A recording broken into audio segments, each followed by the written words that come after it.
Bienvenue sur Montréal Boulevard, le podcast dans lequel je donne la parole à ceux qui créent le Montréal d'aujourd'hui et de demain à travers des initiatives positives. Aujourd'hui, je vous présente le 3e épisode de la série Face à la crise, les entrepreneurs à contre-courant. Cette série est créée en collaboration avec La Piscine, un organisme à but non lucratif qui accompagne et accélère les entreprises dans les domaines de la culture et de la créativité à Montréal et au Québec. Au cours de cette série, plusieurs entrepreneurs dans les secteurs de la culture et de la créativité nous racontent comment ils se réinventent face à la crise que crée la Covid-19. Cette série est créée en collaboration avec La Piscine, un organisme à but non lucratif qui accompagne et accélère les entreprises dans les domaines de la culture et de la créativité à Montréal et au Québec. Au cours de cette série, plusieurs entrepreneurs dans les secteurs de la culture et de la créativité nous racontent comment ils se réinventent face à la crise que crée la Covid-19. Aujourd'hui, dans cet épisode, qui nous permet de suivre les entrepreneurs interviewés au cours des 2 premiers épisodes, nous allons entendre Philippe Lamarre, fondateur d'Urbania, Marie-Claude Gervais, directrice de contenu, conception et chargée de projet numérique chez Iluxi, Simon Saint-Germain, directeur communication et marketing chez Pixmob. Mais avant ça, si ce n'est pas déjà fait, je vous invite à aller écouter les 2 premiers épisodes de la série qui vous permettront de mieux comprendre l'épisode d'aujourd'hui. Bonne écoute! Philippe Lamarre, fondateur d'Urbania. Bonjour Philippe, tout d'abord, comment ça va depuis la dernière fois? Écoute, ça va un petit peu plus stable, disons là. Moi je te dirais que les 2 premières semaines, ça a été une espèce d'injection d'adrénaline turbo. Donc on était en mode réactif, on s'adaptait un peu à tout ce qui changeait devant nous. Là, on a stabilisé la situation, on commence à s'habituer, là, comme je dis, on s'adapte à la nouvelle normalité, qui est celle justement de travailler à distance, de tout faire de façon décentralisée. On essaie de réinstaller une routine, mais évidemment, c'est un peu le bordel parce que tous les membres de notre équipe qui ont de jeunes enfants, pour eux, c'est très compliqué de travailler à la maison. Mais bon, quand on essaie de réinstaurer une espèce de stabilité au sein de l'équipe, mais disons que c'est pas évident. La dernière fois, on avait parlé du fait que vous aviez chez Urbania choisi de mettre vraiment au cœur de votre travail la vidéo. Ouais. Donc ça, c'est un des premiers changements en quelque sorte que vous aviez fait. Ouais. Est-ce que tu peux nous en parler un petit peu des résultats qu'il y a eu, peut-être des audiences et comment ça se passe pour vos journalistes, surtout ceux qui sont sur le terrain?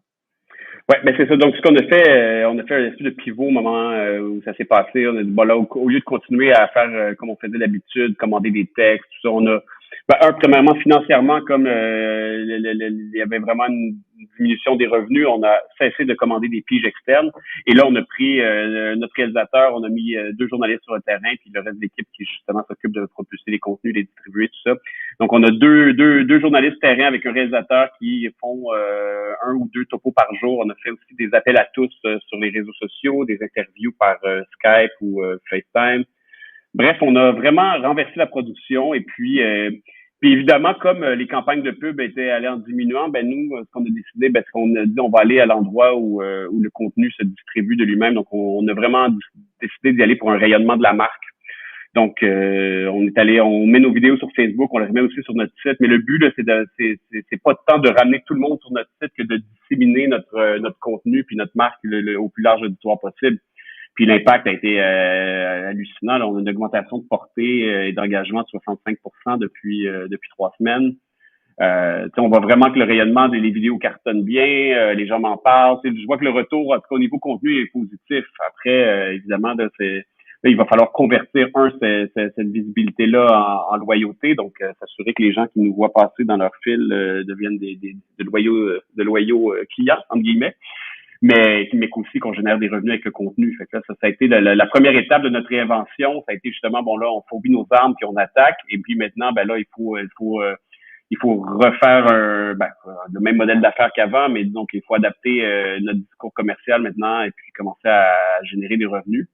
Mais évidemment, en ce moment, donc il y a très peu de gens qui sont en mode dépense. Hein. Les gens sont plus en mode restriction de dépenses. Oui, c'est un petit peu un cercle vicieux en fait, tout ça. Mais, exact. Et on avait parlé aussi la dernière fois, puis j'avais vu sur vos réseaux sociaux, notamment sur LinkedIn, que vous aviez, baissé les prix de la publicité enfin sur vos médias, il me semble bien pour favoriser les acteurs locaux. Qu'est-ce que ça a donné? Comment ça a évolué? Ah ben la réponse a été très positive parce que je pense que justement juste premièrement pas tant parce qu'on baisse nos prix mais parce que le discours justement de favoriser les joueurs québécois puis locaux, ben ça rejoint les gens. Je pense que ça a envoyé un signal que on était vraiment en mode on va privilégier les alliés proches.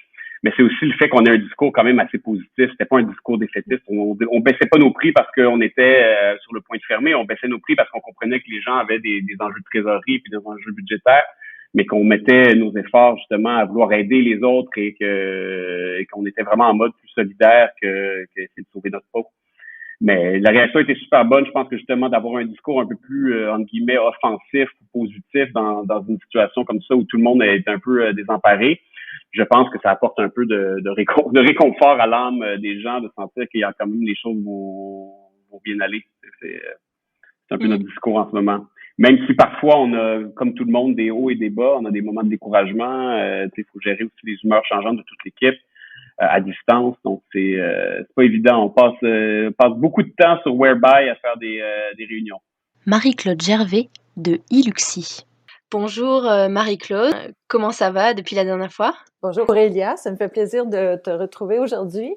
Ça va bien. Écoute, ça fait une semaine que les activités se sont officiellement arrêtées, mais on a l'impression que ça fait très longtemps du fait qu'on a moins de contact avec l'équipe, mais on garde quand même des contacts.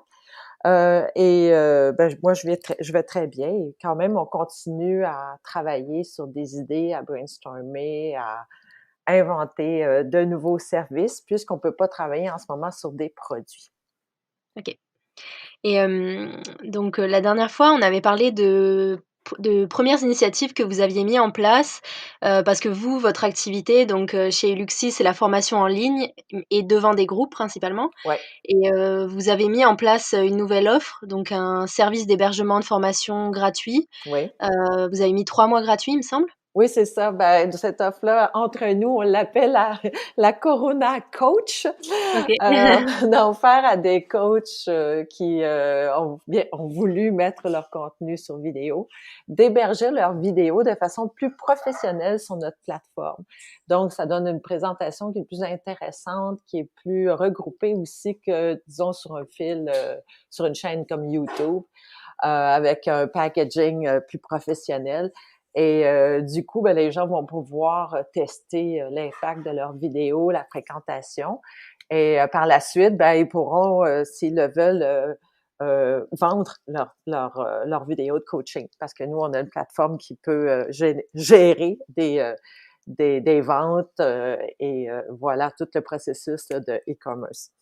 Donc, on avait mis ça à la disposition des coachs. Et à date, ça va assez bien. Il y a déjà trois nouvelles personnes qui sont hébergées chez nous sur la plateforme Iluxi. Ensuite, on a créé un autre événement qui va commencer dès la semaine prochaine. On invite les gens à venir faire, on a appelé ça les labs échanges virtuels. On invite les gens à venir discuter des préoccupations qui sont communes vu le changement de situation, parce qu'on est depuis déjà quelques semaines en confinement, donc le travail à distance. Donc, sur des enjeux comme, par exemple, qui vont discuter autour de comment se conserver notre équipe et le bien-être en période de turbulence comme celle-ci, comment communiquer efficacement avec empathie à distance, développer la résilience dynamique au quotidien. Donc, discuter sur ces enjeux-là et les coachs avec qui nous, on travaille, qui est la force, là, qui est vraiment la force de de l'entreprise, vont pouvoir échanger leurs conseils et aussi, aller chercher comment je pourrais dire, les préoccupations des gens. Il va y avoir aussi un autre lab échange virtuel sur développer ses compétences pour collaborer et gérer à distance. Parce que on ne sait pas quand ça sera terminé. On sait déjà depuis hier que les commerces au détail sont fermés jusqu'au 14 mai. Donc, on peut penser que le télétravail, avant qu'on réintègre nos habitudes de travail, qui seront probablement changées suite à cette période, ben ça va demander des ajustements et de nouvelles compétences de gestion. Donc, comme j'avais un peu expliqué dans le podcast précédent, chez Luxi, on se spécialise surtout sur le développement de leadership à travers des jeux sérieux où on vous plonge dans une situation réelle où vous devez prendre des décisions. Donc, ça nous permettra, ces labs-là aussi, de nourrir notre réflexion pour l'après-coronavirus, le coronavirus, qu'on puisse voir à quels besoins on peut répondre avec les formations qu'on produit ou que les gens peuvent nous demander de produire pour eux. Donc, voilà, en gros, là, c'est une offre qui est lancée. Les emails vont partir aujourd'hui pour inviter les gens à venir participer à ces labs échanges virtuels de façon libre et c'est complètement gratuit. Donc, ça veut dire que tout le monde peut suivre ces labs, c'est ça? Oui. Et on les retrouve sur la plateforme d'Iluxi? La force d'Iluxi, c'est de travailler avec des experts, avec notre compagnie sœur qui s'appelle Amplio Stratégie, qui sont des experts. C'est eux, quand on conçoit un jeu sérieux, qui sont nos sources de référence pour valider les concepts, valider les contenus des formations. Et ce sont des experts qui accompagnent les entreprises dans le développement de leadership, dans les transformations organisationnelles, dans la gestion de crise, dans différents enjeux que peuvent rencontrer les entreprises. Donc, ces labs-là vont être donnés en ligne et c'est des labs d'échange. C'est des séances autour d'une thématique d'échange. Et ben, ce ne sont pas des formations, ce sont des échanges, puis aussi des partages de compétences, de partage de connaissances. D'accord, donc ce sera du direct, si je comprends bien? Oui, direct, ouais, exact. Ok. Simon Saint-Germain, de chez Pixmob. Donc bonjour Simon, tout d'abord, comment ça va depuis la dernière fois? En général, ça va bien. C'est vendredi, ça a été une très grosse semaine pour nous. Donc, on a hâte au mini 5 à 7 virtuel et peut-être essayer de prendre une petite journée de congé, mais ça va bien. Qu'est-ce qui a changé dans votre situation et celle de l'entreprise depuis le dernier échange? Plusieurs choses. Non, il y a quelque chose. On s'est lancé dans la production de matériel de protection pour les employés de première ligne, plus particulièrement des visières, donc des visières de plastique pour les professionnels de santé. Donc ça nous a tenu extrêmement occupés cette semaine. La possibilité aussi qu'on ait des masques N95 à notre disposition nous a tenu très occupés. Donc ça, c'est ce qui nous a tenu occupés de nouveau, mais dans le courant, entre guillemets, le développement de SafeWatch que je vous ai parlé la semaine dernière, on a continué le développement de ça, la commercialisation, donc assez occupé sur tous ces fronts-là. Oui, justement, on avait parlé la dernière fois donc de la SafeWatch, donc qui sont des bracelets intelligents Bluetooth connectés pour permettre, pour indiquer un peu le temps aux employés de combien de temps tous les combien faut se laver les mains, combien de temps il faut c'est ça, je l'explique mal. Est-ce que vous pouvez peut-être le Non, mais c'est exactement ça. Non, tu l'expliquais assez bien. Donc, c'est pour rappeler aux gens de se laver les mains au bout d'1 heure ou 15 minutes, tout dépendant de la programmation désirée. Donc, un employé de première ligne, on pense aux épiceries, aux pharmacies, même les restaurants, donc les centres d'appel, etc. Donc, le bracelet s'allume en rouge au bout d'1 heure. Lorsque l'employé s'approche d'un évier, va s'allumer en jaune pendant 20 secondes, qui sont la période de temps recommandée du lavage de main, et au bout du 20 secondes, va s'allumer en vert. Donc, c'est une manière de sécuriser si la personne a interagi avec des clients, donc les clients peuvent voir qu'il y a des méthodes qui sont prises pour s'assurer que le lavage de main est fait, mais aussi pour rappeler évidemment à l'employé de se laver les mains. Et justement, la dernière fois, on avait parlé, donc elle était, cette SafeWatch était en pilote dans 6 entreprises et elle a été commercialisée le 27 mars, c'est ça? Oui, En vente, de masse. oui. Qu'est-ce que ça a donné? Est-ce que, vous avez eu, des Alors, retours? on a plusieurs leads, comme on dit en bon français, dans différentes industries pour aller de l'avant. On a eu du bon feedback de la part des projets pilotes. Donc, la période de 15 minutes est revenue selon certains projets pilotes versus 1 heure. Donc, c'est pour ça qu'on offre maintenant les 2 possibilités. Depuis la mise en vente, on explore différents scénarios de prix. L'idée, c'est que ça soit sous forme d'abonnement, si vous voulez, parce que les bracelets ont une durée de vie de batterie qui peut varier. Donc, on veut s'assurer que les gens aient des bracelets qui fonctionnent constamment. Donc, le mode par abonnement fait le plus de sens. Donc, on est en train de regarder en termes de prix, qu'est-ce qui peut fonctionner le mieux et comment le marché réagit par rapport à ça. Mais ça avance très bien par rapport à la commercialisation, là. OK. Et on avait aussi parlé de la plateforme Click qui vous sert à repérer les foules, gérer les foules, d'habitude, plutôt dans les concerts, si je me souviens bien et vous offriez cette possibilité aux hôpitaux de Oui. gérer, leur foule, leur flux. Qu'est-ce que c'est devenu quoi cette idée? Comment ça a évolué? Alors pour l'instant, cette semaine, en fait, au courant des 2 dernières semaines, mais évidemment, cette semaine, ça s'est beaucoup beaucoup propagé, je dirais, sur les réseaux, là. La majorité du système de santé en ce moment est à la recherche de matériel de protection. Donc, ce qui est masque, gants, visière, blouse, bon, etc., etc. Donc, c'est sûr que le focus pour un système comme ce qu'on proposait avec Triago est peut-être moins présent en ce moment.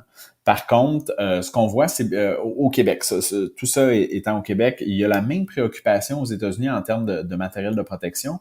Par contre, aux États-Unis, ce qu'on voit, c'est qu'il y a beaucoup plus d'installations temporaires qui est en train d'être développées. Donc, on tente de travailler avec ces gens-là, les gens qui vont ouvrir des installations temporaires pour implanter la technologie. Pour l'instant, c'est ce qu'on a comme développement. Mais au niveau du Québec, la priorisation semble être ailleurs et avec droit, là, c'est-à-dire que je pense qu'on veut protéger les gens qui nous soignent et en deuxième lieu, améliorer la productivité, si on veut, là, de ces espaces temporaires-là. Philippe Lamarre, fondateur d'Urbania. Est-ce que tu as eu des downs dans la semaine depuis notre dernier appel? Et est-ce que tu pourrais nous dire peut-être comment tu les as gérés, si tu as des astuces? Parce qu'en ce moment, je pense que c'est le cas de tout le monde, des hauts, des bas. Et puis, est-ce que Ouais, tu as ben les des... hauts débats, c'est certain que c'est, tu sais, mon humeur, tu sais, je suis quelqu'un qui a une humeur assez stable d'habitude, là, je me laisse pas beaucoup influencer par les facteurs extérieurs que je ne contrôle pas. Mais c'est certain que, par exemple, je sais pas, je pense que c'était avant hier, mercredi soir, où je me suis mis, j'ai fini ma soirée en faisant un peu de CNN, de regarder CNN et Fox News. J'allais voir un peu ce qui se passait du côté des États-Unis, puis j'aime bien aller voir les deux côtés de la médaille, là, pas seulement voir regarder CNN. Puis c'est certain que là, ça m'a fait réaliser à quel point, je le savais de toute façon qu'aux États-Unis, c'était une bombe à retardement, mais là, j'ai réalisé aussi que c'était vraiment, ça allait être pire que l'Italie, l'Allemagne et l'Espagne.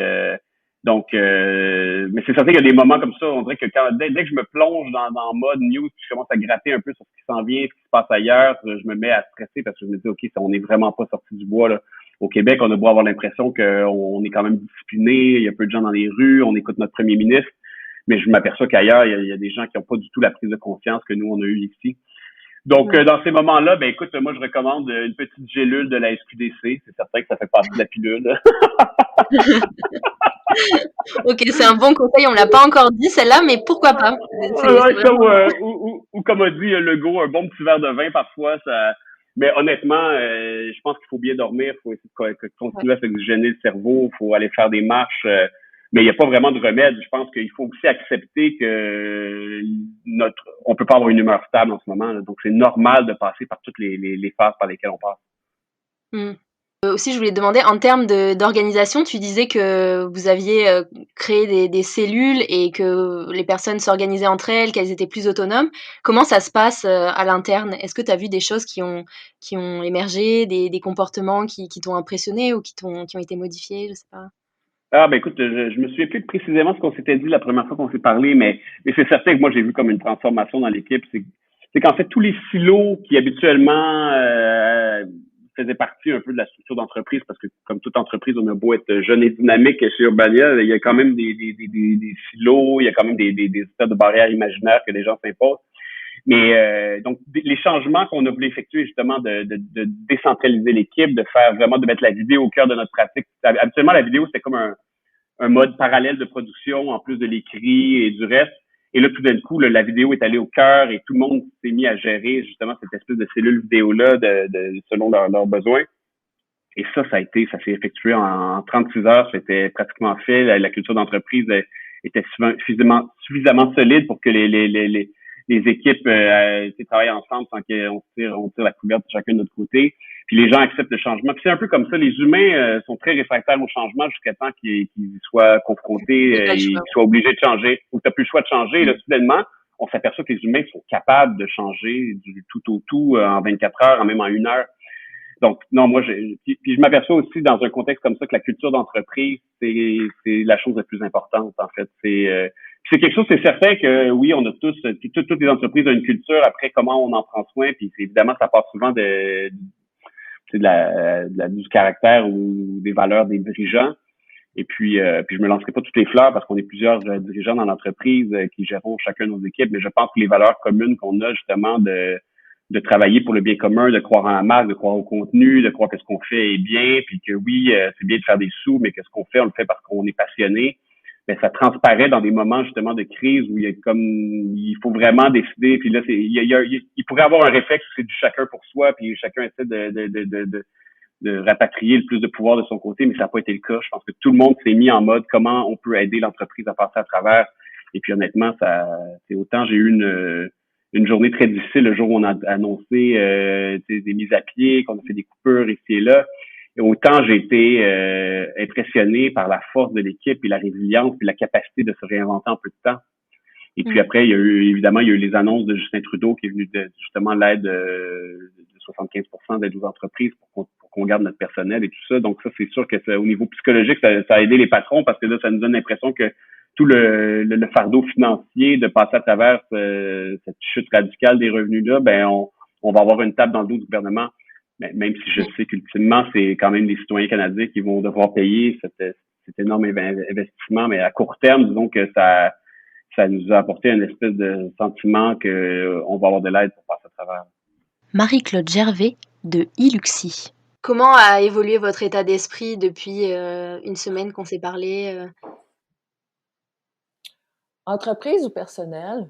Un petit peu des deux. Un petit peu des deux. Cette pause-là, depuis quelques semaines, m'a permis personnellement de faire le point, de faire le bilan et de voir travailler sur mes forces.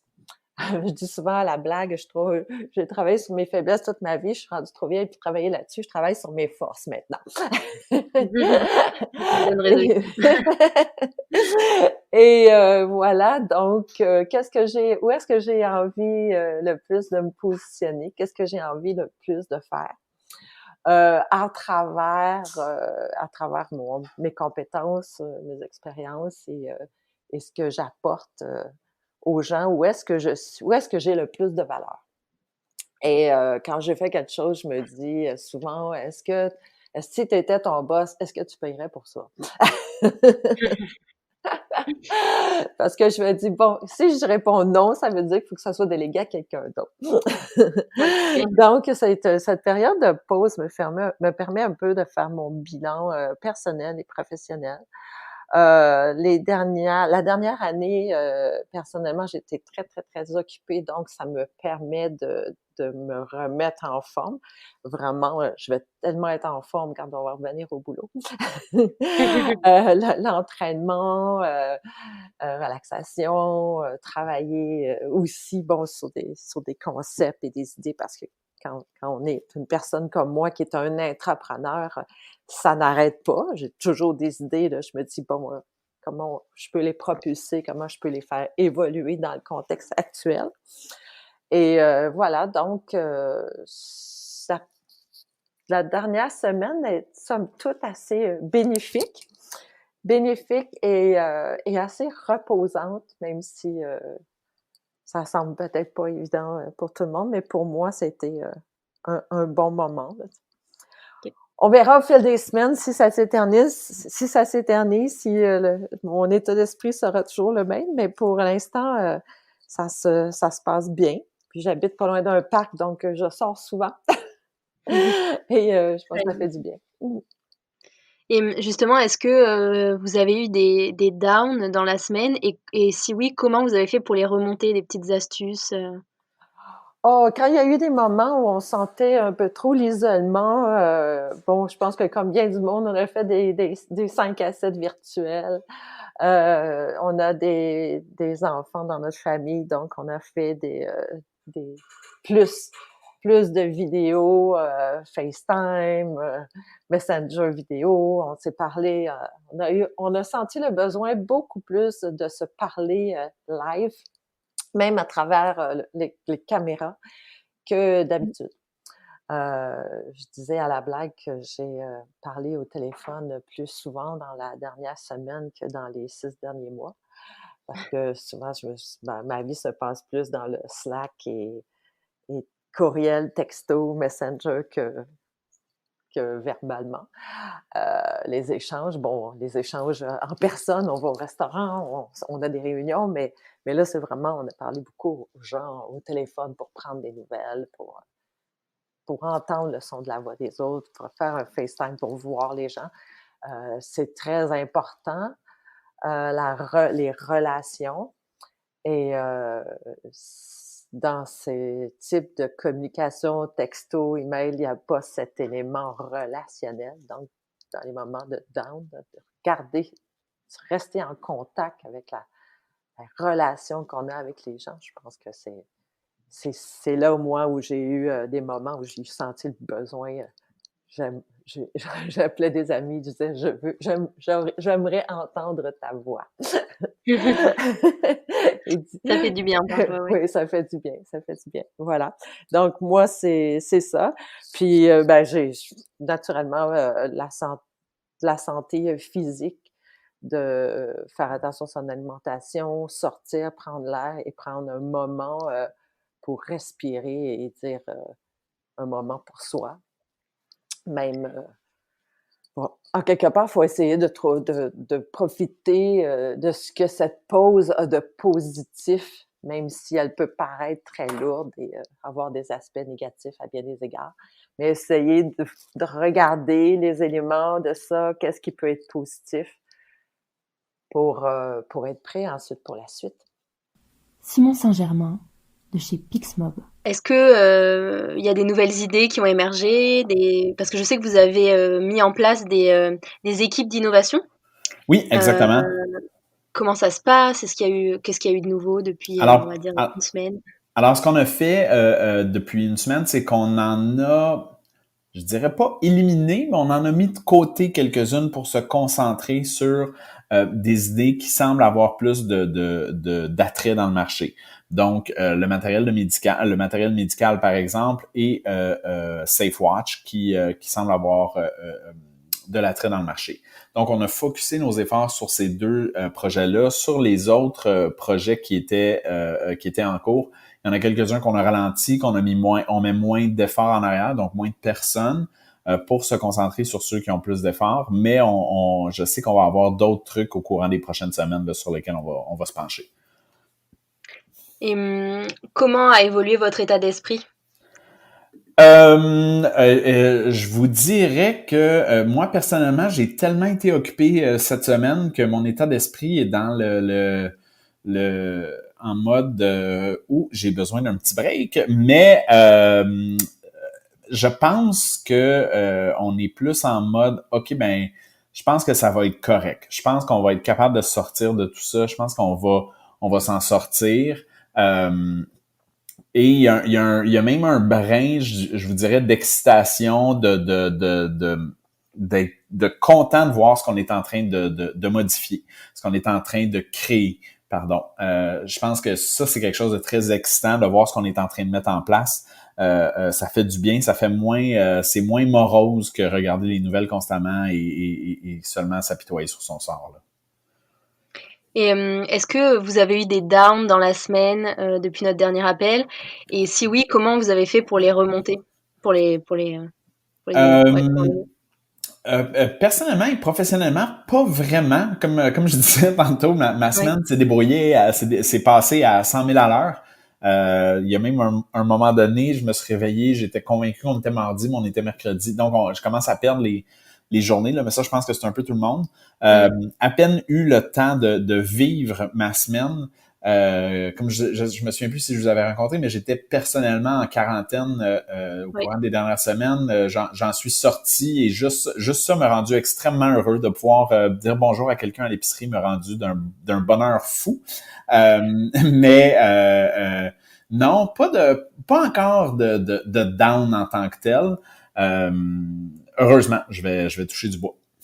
Philippe Lamarre, fondateur d'Urbania. Est-ce que y a eu d'autres idées qui ont émergé depuis qu'on s'est téléphoné depuis la dernière fois? Ben, des idées, il y en a chez Urbania, c'est quelque chose qui Oui. pleut quotidiennement. Donc, des idées, il y en a plein. Ben, c'est certain que, par exemple, nous, on développe la France, on développe le marché de la France. On s'en est parlé dans un autre contexte, Aurélia. Et puis, ben, tu vois, pendant la crise, notre partenaire producteur français, Rémi Reboulet, a réussi à vendre un premier programme à la chaîne Arte en France. Donc, lui, il est en train de développer un espèce de club de lecture en ligne, un web avec des YouTubers qui parlaient de littérature et tout ça. Donc, il est en train de développer ça avec Arte. Et là, soudainement, Arte, voyant un peu le confinement en France et tout ça, ben là, Rémi a proposé de faire une émission justement pendant le confinement qu'on pourrait tourner à distance, en live, avec des gens qui sont chacun chez eux. Donc, on a vendu notre premier programme en France pendant la crise du confinement. Donc oui, il y a des choses positives qui émanent de tout ça malgré tout. Et parfois, ça vient des endroits où on s'y attend le moins. Ok, ben c'est intéressant à savoir comme quoi il y a des choses qui se Ben, développent. exact. Et enfin, est-ce que tu as une petite anecdote positive à nous partager pour la fin dans ta semaine, un truc qui t'a fait sourire, on va dire? Une anecdote positive. Ben, écoute, Ben, anecdote positive. Laisse-moi y penser. Ok. Une anecdote positive, en fait, c'est certain que moi, ce que je trouve agréable, c'est que maintenant, chaque matin, on a notre petit point à 9h15, mais là, ce qui est agréable, c'est qu'on voit où les gens habitent, on voit les enfants des gens, on voit justement, tu sais, tu sais, on se souvient tous de la scène du professeur qui donnait une interview à la BBC avec le mauve qui est rentré dans la chambre, qui est venu déranger son père pendant l'interview. Ben là, c'est un peu comme ça, mais constamment. Donc nous, c'est comme si on relâchait un peu la culture d'entreprise pour accepter justement le contexte familial. Autant c'est difficile parfois, mais autant je trouve que ça apporte une espèce de, je sais pas, ça apporte du réconfort aux équipes. On a le sentiment c'est un peu galère pour tout le monde, puis on l'accepte et ça fait partie de la réalité. Puis je trouve ça agréable. C'est pas tant une anecdote drôle à se taper sur les cuisses, mais je trouve que c'est quand même, il faut faire preuve d'humanité en ce moment. Puis je trouve que c'est de voir justement d'être présent dans les salons des gens avec les gens qui sont habillés en sweatpants, donc habillés en mou, un peu tout croche avec les cheveux sales. Ben je trouve que c'est comme si ça donne une autre dimension. C'est comme si on se connaissait sur toutes nos facettes dans l'équipe et puis je trouve que ça resserre les liens, en fait. Ça solidifie notre collaboration. Oui, je comprends très bien, ouais. Marie-Claude Gervais de Iluxi. Enfin, est-ce que vous avez une petite anecdote positive qui s'est passée dans votre semaine, qui vous a fait sourire à nous partager? Chaque jour, il y a des anecdotes. En fait, il y a eu plus de trucs négatifs qui ont traversé la dernière semaine où j'ai des amis qui ont perdu des membres de leur famille. Donc, j'ai eu un sentiment à un moment donné que l'étau se resserre. Alors, bon, on parle de coronavirus, d'impact, on entend vos nouvelles, mais quand on a une perception, personnellement, que c'était un peu éloigné de nous, même si on fait attention, même si on respecte la distanciation sociale. On avait toujours un peu l'impression que c'était un peu loin de nous, mais quand c'est les voisins qui sont malades, quand c'est une amie qui perd sa mère, quand c'est une autre amie qui perd son père, c'est ouf. Là, ça, c'est un peu plus difficile. Cette semaine, ça, c'était un élément qui était un peu plus difficile parce qu'on se sent impuissant. Et quand on parle de relations avec les gens, ben, c'est souvent des moments où on va apporter notre soutien. Et là, notre soutien, ben, il demeure un peu virtuel. Donc, même si on envoie un message, un email pour nos sympathies, un message sur les Facebook et tout, mais c'est jamais comme de prendre son ami dans ses bras. Oui, c'est sûr que ça manque beaucoup, le C'est contact ça. physique aussi. Exactement, exactement. Surtout dans des situations comme celle-ci, tu sais. Mais bon, il faut concilier avec la situation. Exact, oui. En tout cas, merci beaucoup pour toutes ces réponses. À bientôt. À bientôt! Et enfin, est-ce que vous avez une petite anecdote positive, à nous partager pour la fin, quelque chose qui vous a fait sourire? Il y a ça justement, l'épicerie, mais peut-être Ouais, j'allais exactement dire ça. Pour tous ceux et celles qui sont en confinement et qui trouvent ça long, je vous invite à gérer la quarantaine. Où est-ce que dans ce cas-là, c'est porte fermée dans sa maison, son appartement et zéro interaction à part avec un livreur d'épicerie une fois de temps en temps. Vous seriez surpris comment c'est le fun d'aller à l'épicerie, aller à la pharmacie, attendre en ligne. Tout ça, c'est extrêmement plaisant. Mais non, je dirais que c'est pas mal ça. On se réconforte des petites choses quand on a passé un 14 jours tout seul à pas parler à personne à part sur Zoom ou comme ça en appel conférence. Là. merci beaucoup, pour cette intervention Ben, et ça merci. nous permet de faire un petit journal de bord, de l'humeur des personnes, savoir un petit peu Je pense mais que c'est important, puis j'ai hâte de voir, tu sais, les autres entrepreneurs, voir comment eux vont de leur côté. Je pense on voit beaucoup de négatifs à la télévision, à la radio, dans les nouvelles. Je pense que de voir que des gens, moi en tout cas, je regarde mon propre nombril en ce moment, puis j'imagine que c'est quand même le fun de voir qu'il y a quand même des gens qui vont bien, tu sais. Oui. C'est pas, y a rien qui est gagné d'avance, mais ça va bien. Ça pourrait être pire. Je pense que c'est plus Oui, c'est ça. la vision. J'étais en entrevue cette semaine avec CTV à la télévision. La journaliste me disait « Ah, mon Dieu, que c'est le fun de vous parler, c'est positif et tout ça. » Puis moi, je venais de finir de regarder le point de presse du premier ministre qui disait une augmentation de je me souviens plus combien de cas. Puis j'étais comme « Oh mon Dieu, que c'est déprimant. » Tu sais, tout ça, Oui. c'est donc bien déprimant. Et elle était super contente de me parler puis de voir qu'on innovait puis qu'on faisait... Donc, je pense que ça fait du bien aussi des fois de lâcher des points de presse puis de lâcher tout ça là, puis se concentrer sur ce qu'on fait puis ce qui est positif. Ouais, exactement. Exactement. Et ben, merci beaucoup Simon. Ça me fait vraiment plaisir.